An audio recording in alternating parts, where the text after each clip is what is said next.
multifaceted individual who has transformed tragedy into purpose. He's an author, student athlete, safety advocate, educator, motivational speaker, and entrepreneur. In June 2018, he tragically lost his son, Jordan, but he didn't succumb to despair. Instead, he co-founded the Marty McNair Foundation, dedicated to player safety awareness, education, and preventing heat-related illnesses. He has a curriculum for student athletes, which resembles a life skills course, emphasizing success, motivational interviewing, and self-awareness. The foundation, within its first year, trained over 3,500 individuals to recognize and prevent heat-related injuries. Marty's passion and vision is embodied in the COBE program, Keep on Believing in Yourself, aimed at building courage, confidence, and self-advocacy in student athletes. Marty's role, you wanted me to read this whole thing, right? No, you don't have to. I only got 2 more paragraphs, let me finish. Okay.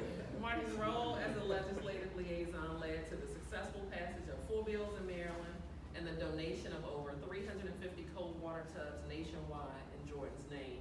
He's also launched webinars and JMTV on the foundation's website with more services and programs in development. Marty's relentless efforts continued in Baltimore, Maryland, and Atlanta, Georgia, where he strives to prevent further student-athlete tragedies, particularly related to heat-related injuries. His goal is to revolutionize the mindset around student-athlete safety and the crucial role of informed parents. Please join me in welcoming Mr. Marty McNair.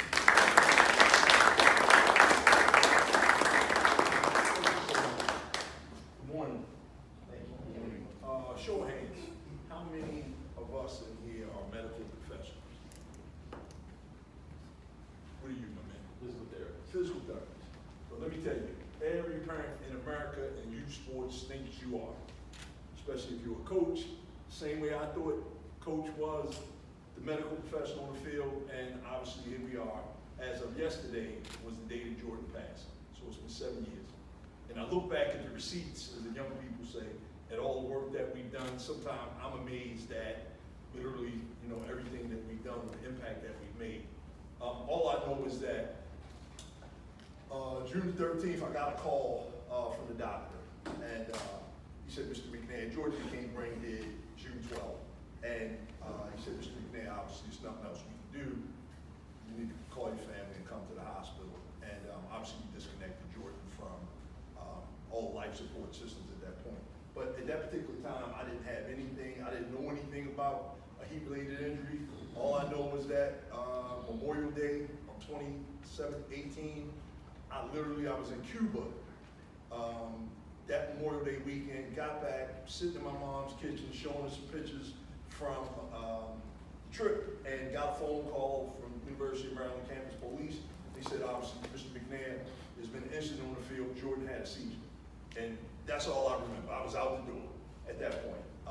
When we got to the ER, I asked, the initial questions, what happened, really didn't know anything. I didn't even know what an athletic trainer was at the time, right? I thought basically nobody was really saying anything about he had a heat-related injury. All I know is that as time went on, he was at Washington Venice, airlifted under the University of Maryland the next day. The first doctor spoke and said, your son is really sick. She said it so many times, I kind of told the doc, stop saying that. However, I didn't really know the magnitude of it. I know we went from a healthy kid Tuesday morning to Friday morning, less than 72 hours later, we were talking with an emergency organ transplant doctor saying, Mom and Dad, y'all must move. Jordan be dead within 12 hours. 85% of his liver is in necrosis, meaning it was dead. And again, you all need to make a decision. I didn't even know what necrosis meant. I thought that basically, if you got overheated and basically you got to the shade, drank some water, all will be right with the world. Yeah, that's heat exhaustion. However, that 20 to 30 minute window that it took to cool Jordan down, or anybody that's having a heat-related injury down, they got Jordan to the ER about an hour 37, hour 43 minutes later with a cold body temperature of 106 degrees. So basically all the damage was pretty much done on the field, where he just cooked. And when your cold body temperature goes above 104 degrees, that's the equivalent of your body being, your organs being in a microwave oven. It's a 20 to 30 minute window to cool them down. And and then before damage becomes irreparable. Did I know any of this then? Absolutely not. I basically asked 2 questions while the coaches were sitting from University of Maryland. At that time, we're sitting at our kitchen table. I asked them to get some playing time, and I asked something around mental health and substance abuse, because I owned a drug treatment facility in the city at the time. That was it. So that's pretty much the basis of our story. And here we are now. Our mission always initially was really to educate about the awareness, education, and prevention of heat-related injuries. But as I was just telling Dr. J, like, that's the way you start and the way you finish, like, or where we are right now in year 7 looks totally different, because now we talk more risk management, and we talk about what really, as opposed to somebody saying, hey, you know what, here was a poor decision that was made, or was it really more of a systematic failure? So in our case, I think at University of Maryland, you hear it from the horse's mouth. I don't think coaches are, I've never met a coach that said, I'm going to maliciously hurt a kid today, much less kill a kid. So again, it was a systematic failure, meaning systems were in place, but nobody was checking the checker to make sure these systems were being followed. And that's basically where we are in regards to this. In fact, like I say, it's been 7 years. We've done a lot. I'm impressed with some of the stuff we've done. That was one of our partners when we did this. So as coaches, how many coaches? Okay, we're gonna be all coaches today. One of the big things that I focus on when it comes to coaches is, this ain't the old days, right? You know, culture eats strategy for breakfast. Meaning, if you're not creating a culture of care, concern, genuine care and concern, partnership, meaning everybody got a voice. If you're my age and you're 50, we didn't have that in the 50 plus years ago. You did what Coach said, and you did what Coach told you, wasn't no question. Now, not these days. You know, young people now, they're a lot more resourceful, a lot more informed, and a lot more educated just on their feelings and all that type of stuff, because we encourage these things now. So again, nowadays we have to create a partnership versus just strategy of wins and losses. No, you gotta go a whole lot deeper nowadays to really get success out of a kid. And also creating a culture where mental health, emotional health, physical health, as well as safety is prioritized, mitigates risk, earns the trust and respect of parents, and maintains the health and wellness of athletes. The teams that have the healthiest players on the field will be victorious most of the time, and at the very least, we will always have a competitive edge over their opponent. Now, interesting thing, yeah, that's great at this level. We all know this whole college level has changed drastically. This ain't the same recruitment level or the recruitment process that it was when my son was being recruited. You got a 4-year scholarship, and you'd be happy just because as a parent, I ain't got to come out of pocket with no money. Nowadays, you need a lawyer and an accountant to look over anything, just NIL stuff and everything. It's a whole different landscape now. So yeah, culture, once they get to that level, but now we really need to be more educated at the collegiate level. However, at the youth level, a lot of the same principles in regards to the way that we operate make a big difference. So, how to keep players safe for 80 minutes of the game. The main thing in our case was the emergency action plan. Show of hands. Anybody know what emergency action plan is? Got it. So those of you all that don't know, it's a fire drill. Just think of a fire drill. How many of us have been in a fire drill before? That's a EAP. However, the potential for a fire happens as soon as you walk on the field. It can happen just like that. So we need to, as opposed to us going out every 3 months or every quarter, we need to be practicing that fire drill every single time we walk on the field. When I walked in, the team was having a huddle. A simple 5-minute huddle will protect kids. This was more, I had doing this with some high school coaches. You got a lot of high schools across the country, and even more youth teams at the point. How many youth programs do y'all have in PG County? Too many to count. Way too many to count. See my point? Right, exactly. And a lot of times, most people usually fall in the categories as we kind of go around the nation or whatever doing what we do. They fall into 2 categories. Those who have resources versus those that don't have resources. Meaning everybody ain't got this type of complex. Take my word for it, right?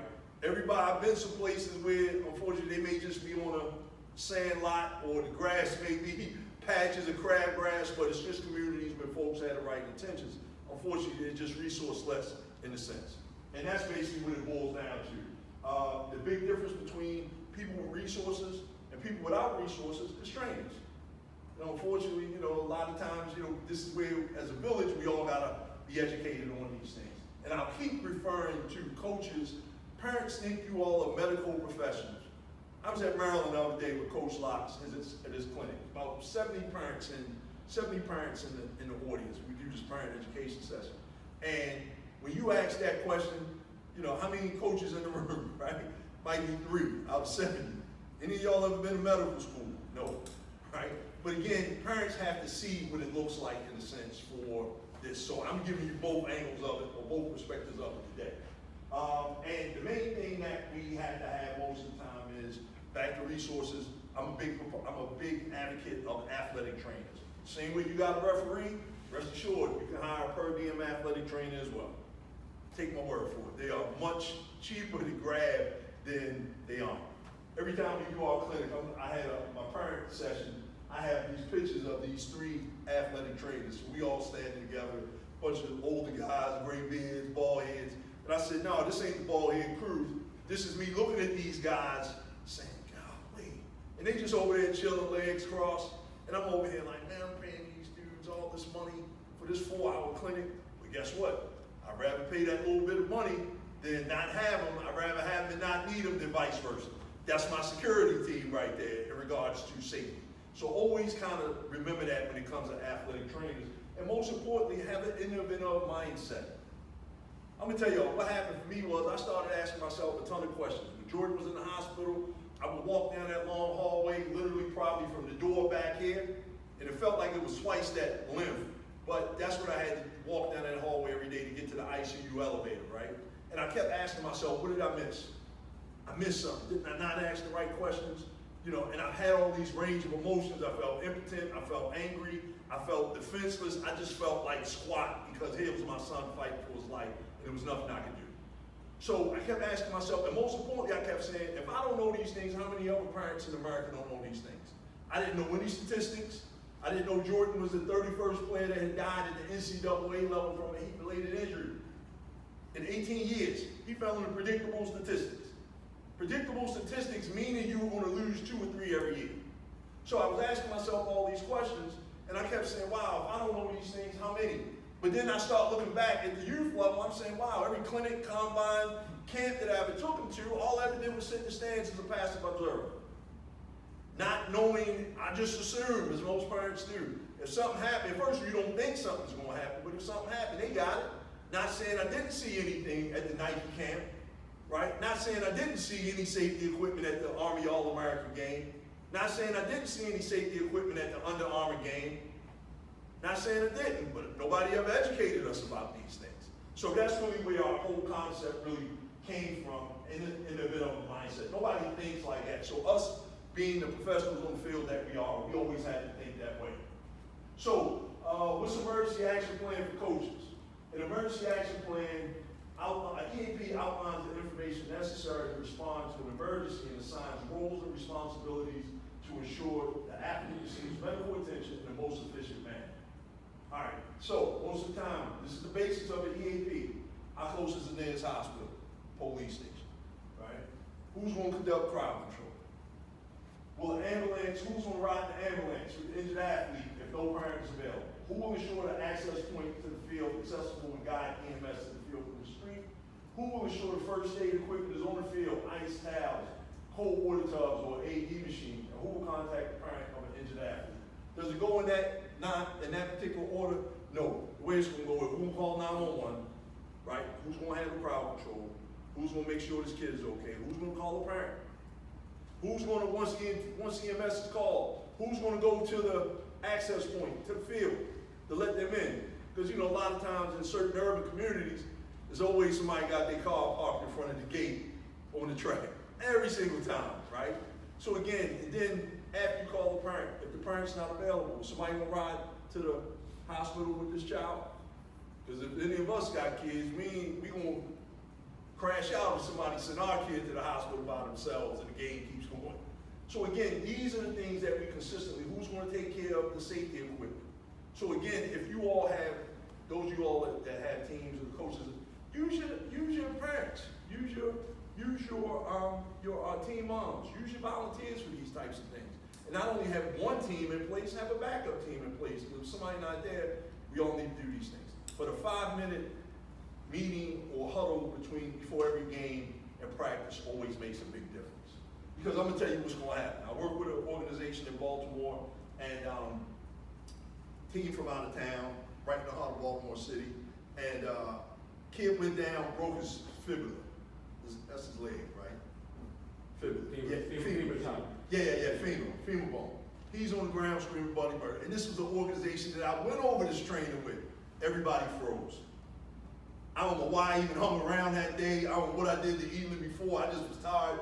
I was under the first aid tent, and I said, hey, did somebody call 911? And that started the process. So that got everybody back in motion. But the thing is, keep in mind, when we called 911, it only took 17 minutes for EMTs to arrive. But it seemed like it took 34 minutes. It's a crisis situation. Everybody was caught off guard. Nobody was prepared. Nobody didn't have an innovative mindset. The kid's steady on the screen, hollering, he's screaming, he's in pain, rightfully so. Whoever called 911 didn't say the right thing, meaning they said, hey, a kid's on the ground. You gotta be very, very, as we say in the hood, put some yeast on it. Right? Put some yeast on it. Here's a kid, he's not breathing. Because what's gonna happen is they'll send EMTBs instead of EMTPs. Meaning that paramedic, we need them to stabilize, and the EMT basic, all they can do is stabilize and wait for the EMT paramedic to come. And what's happening? Time is steady clicking, steady ticking, steady ticking, steady ticking. All right, the EAP, pre-snap huddle, is like an all-pro left tackle, works best when he gets a lot of snaps. If nothing else, practice, practice, practice, right? When the EAP and pre-snap huddle is not practice, it can be like to the left tackle missing an assignment. It's like a sack, mismanaged emergency situation. We kind of kept this in football terms just because, you know, we talk to football teams in a sense. Everybody on the team needs to know their assignment in order to run successful plays and win games. It's just not important that everyone knows their assignment when an emergency takes place. Coaches, parents, players should be aware of the EAP. And this is the other thing right here when it comes to the EAP. I've gone in the crowds and, you know, talked to parents. I say, hey, if something happened right now, what would you do? I'm gonna call 911 and say what? What exactly are you gonna say? You know the address where you are? Probably not. Do you know what field you're on? Definitely not. What are you gonna say? People don't have the innovative mindset. Oh, I'm just gonna call and tell them what? Because now these people need specifics on the other end of the phone. And keep in mind, when you have big parks like this or big complexes like this, I'm sure how many fields? Y'all are in-house crews. And only one field. Only one field. All 5 venues. You got gymnastics, 2 pools, fitness centers. And it should be an EAP for every single one. There is, and you see they got walkie-talkies. See my point? Right. And that's the thing. So if you're in a park and they got multiple fields, are you in field 3, field 4, field 5, 3-1, field 1? This is all information that we need to know. And this is where this education comes in at. All right, how to keep players safe in practices and games and mismanage emergencies. Situations end up unfortunate tragedy. We're gonna talk about all that. And the interesting thing for me is, I hate to say it, y'all, is that every year that I do these, we always update the deaths. Unfortunately, young people keep passing. Sports is just one of these things we really never think about. But the numbers, unfortunately, they are what they are. Young people die doing these sport events, and they die every year. So oh man, I think I might have sent, I didn't send a PowerPoint presentation, I might have sent a PDF because these videos play. But we lost kids last summer, like we didn't lose kids until August of last year. So the families that I'm in this network and nobody wants to be a part of, we're kind of, with our fingers crossed, we're praying and our fingers crossed. Okay, we didn't see any heat-related injuries in June. Okay, didn't see any in July. All right, we kind of all talked. Okay, here's August. And August came and it was like a domino effect. Heat, heart, head, brain. So the four main things, four main injuries in regards to sports, youth sports: heart, cardiac arrest type events; heat, which is heat-related injuries; hemoglobin, which is blood, sickle cell. So know what your kids have, right? And the last one is head, which is concussions, brain injuries. And it seemed like we lost 17 kids in August alone. It was horrendous. We didn't see nothing all the way up until that first week in August. It was just like, man, the domino effect. Yeah, that's just what I kind of talk about these things. So most people usually, these some of the faces of heat-related injuries and cardiac arrest. Obviously, we talk about heat from the old school, not the old school, but prior to Jordan, Corey Stringer was probably the most important person. Those I'm sure we all heard of Corey Stringer. Anybody haven't heard of Corey Stringer? First NFL player that went down and passed from heat-related injury. So they got the Corey Stringer Institute. So we get a lot of our stats and everything from them. Big research institute at UConn. And then our story, which really caught a lot of attention. Leslie Noble, this was last year.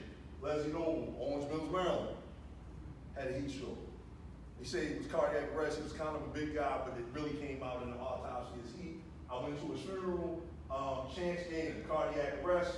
Caden Taylor, he was in that. So Chance was in Florida. Alabama was Caden, brain injury. Took a hit, and I could just go on and on and on. All right, Mizell was in heat. Samaj, heat. Calvin Dickey, heat. Obed Gomez, heat. Bryce Stanfield, heat. And obviously, when we look at emergency action plans successfully, right? We saw Bronny James go down last year. What was the big difference versus Bronny James and somebody else? They were prepared. They had the right systems in place. The emergency action plan was practiced consistent. So again, back to resources versus resources. Obviously, this is a big school, so again, this is what it is. When you look at the NFL, we all saw DeMar Hamlin go down.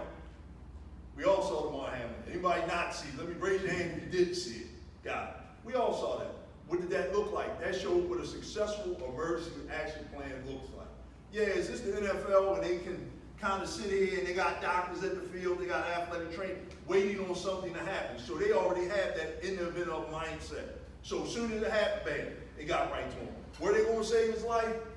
Can't say that, but did they increase the chances of him being saved by 50%? Absolutely. They got to him within the right amount of time, and that's how they saved his life. They increased his chances by 50%. All right, his chances of survival. So traumatic injuries always happen during the first few days of practice. Coaches, I emphasize to you, when did Jordan get injured? First day of practice. Always. When did these injuries always happen? First, second, third, fifth day of practice, first week of practice, second week of practice. Meaning, when you start doing too much too quick, it always turns tragic. So what I'm saying is, let kids get acclimated. If you, my age, a little older, we were acclimated without even knowing we was acclimated. We didn't have no video games. So we stayed outside until the light came on, until our parents came. We enjoyed being outside. Nowadays, it's a different type of kid now. They got video games and all these types of things. So when they come out, and the main thing is this, always err on the side of caution, right? Last week, I was in Georgia, and it was the first day of football practice in Rockdale County. Anybody from Georgia in here? Got it. That's Conyers, right? And while I'm going to like 3 high schools, so then 2 in one day, second day, and you can see the young kids, the guys out there, the ones that were struggling. First day of practice. Y'all unconditioned. Y'all ain't in shape. Guess what? When the coach was sitting at our kitchen table and I asked, can Jordan get some playing time? You know what coach said? If Jordan comes to camp conditioned, he can apply for a job. These kids ain't coming conditioned nowadays. That's like me saying, okay, let's see who we can do a 25 push-ups. Yeah, I ain't saying I probably can bang out 25, but I'm just saying you can get acclimated. If we come back 2 weeks later after we worked on it, you might can do 50. But the first day of practice, no. That first week of practice, let kids get acclimated. So in other words, just give them a little bit. There's no way you should be doing them up and downs, running hills, running gases, or any of that type of stuff. It just don't make sense. Always becomes tragic. As you all dealing with youth athletes, be aware. I talked about the 4 H's. Know who got sickle cell. Know who got diabetes. Know who has any type of allergic allergies. If they get bit by a bee, make sure they got the EpiPen. So this is where you hold your parents accountable too. Don't let them just try and drop their kid off and go on about you guys that's in the youth space from your organization. Don't hold them accountable as well. And sickle cell is really prevalent. The trait is more prevalent among African Americans. Be aware of the signs and symptoms of heat exhaustion. When that core body temperature gets above 104 degrees, are we going to know if the core body temperature is above 104 degrees? Absolutely not. But will there be signs? Absolutely. Meaning, there will be signs of nausea, right? Dizziness, Vomiting is usually the very first one. Kids grabbing their knees. Let's just be mindful when it comes to these types of things, right? And the interesting thing is, heat stroke or heat-related injuries, heat exhaustion ain't a bad thing. When you let it escalate the heat stroke, meaning the signs were ignored, that's when it becomes problematic. That's when they become tragic. But heat exhaustion, we can all, if you work out, guess what? We can all feel when it comes to that. And most importantly, I always encourage everybody, no matter parent, student athlete, adult, always listen to your body. So encourage that, but that goes back to the culture, which I initially mentioned. You know, guess what? We know who's who, what's what, we know what their performance can be, but always err on the side of judgment. Because we want to send all kids back home to their parents. Okay, when it comes to heat exhaustion versus heat stroke, just move the kids to an air conditioned area. If you ain't got no AC, I'm gonna tell you the best things to combat a heat-related injury: ice, water, and towels. If you fancy enough and you got 60, look, we manufacture a cold water tub, and I just started to realize after I got 200 of these sitting in my storage bin, and they for sale, right? We do inflatable cold water tubs. But what's the likelihood of you gonna put 60 gallons of water out in the middle of a field? Where you gonna get it from? That's like having a swimming pool in the desert sometimes. However, ice chests, ice coolers with ice and water, cold towels make a big difference. That's gonna save a life. I say it all the time. Worst thing gonna happen to some ice, it's gonna melt. Best thing something's gonna happen to some ice and water is gonna save a life. Cool toilet, this is the basic thing right here. And I got some little handouts, some little bag tags that I'll give everybody as well. The main thing is, whenever we think it's heat, always act. What I tell young people all the time, and what I had to learn the hard way was, just because Jordan died, the game of football did not stop. The University of Maryland had the following season? Absolutely. Will there be more snaps if you miss this one? Absolutely. And these are the things that we want to focus on when it comes to safety. There will be another snap if you miss this one. If you miss 5 of them, guess what? There'll be 5 more for you to get when you return. Let me see something. And then also, if the athlete's vomiting, having drink, children's sports drink, let's cut the sugary drinks out. Let's focus more on electrolytes, right? The Gatorade, Zeros, and things like that. So again, it all kind of comes back to us in a sense. And most importantly, always remember, cool first, transport second. Meaning, start the cooling process first, and if it doesn't progress or they don't start showing any signs of any type of cool down progress, then call 911. Never call 911 first with heat. Always remember, like the, Smokey the Bear. Stop, drop, and roll. When it comes to heat, you look like, God, you remember that? Okay, cool. I didn't know how old you were. But it's the same thing with heat. Cool first, transport second. Cool first, transport second. Start cooling a person if you think they are, and we don't want to wait till they get to 104 degrees. That's too late.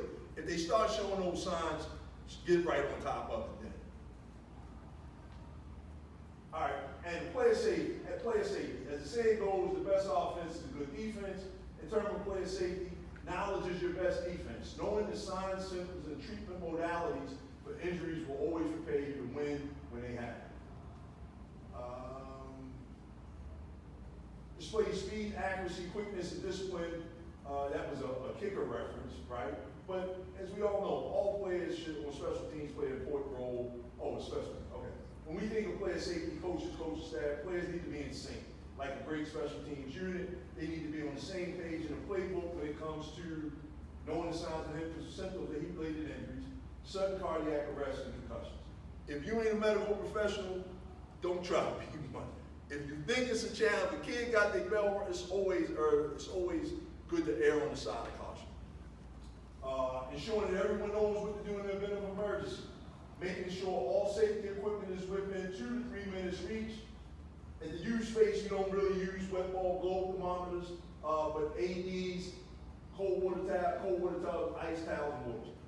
Anybody know where the AED machine that don't work in the buildings is in here? Got it. See my point? How close is it? Because I ain't even look at it. The AED machine, where's it at in the building? Post one fitness center. There's 4 here and a mobile one for the outdoor. Perfect. Okay. Resources. Community with resources. See Get my there in point? 90 seconds. Got it. But the main thing is, let's start having that mindset. Just kind of eye it. find out where it's at. Because again, somebody may have to grab it to save one of us. So again, just always kind of have that mindset when it comes to safety equipment, where it's located at, and everything when it comes to that. The preventive mindset, have a preventive mindset. Preventive.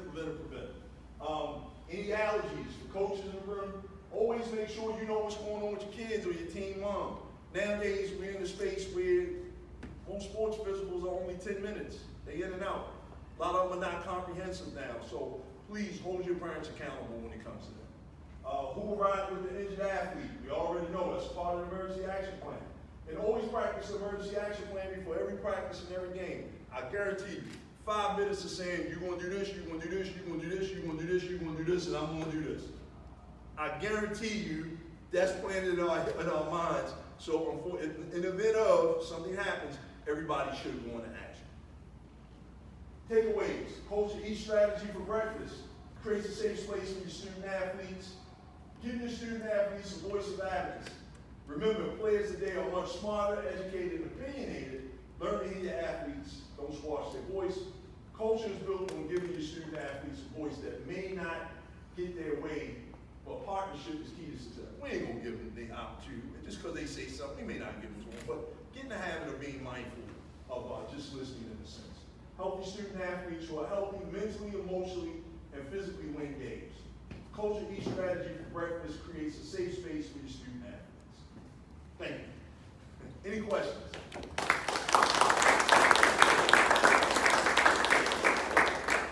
Any questions? One, twice? Okay, cool. Thanks, everybody. Thank you. I'll wait for Ms. Jones to come back up. Yeah. Thank you for having me. Just wanted to officially thank you. Oh, sure, absolutely. Yeah. Yep. Before you go, we're going to keep the University of Maryland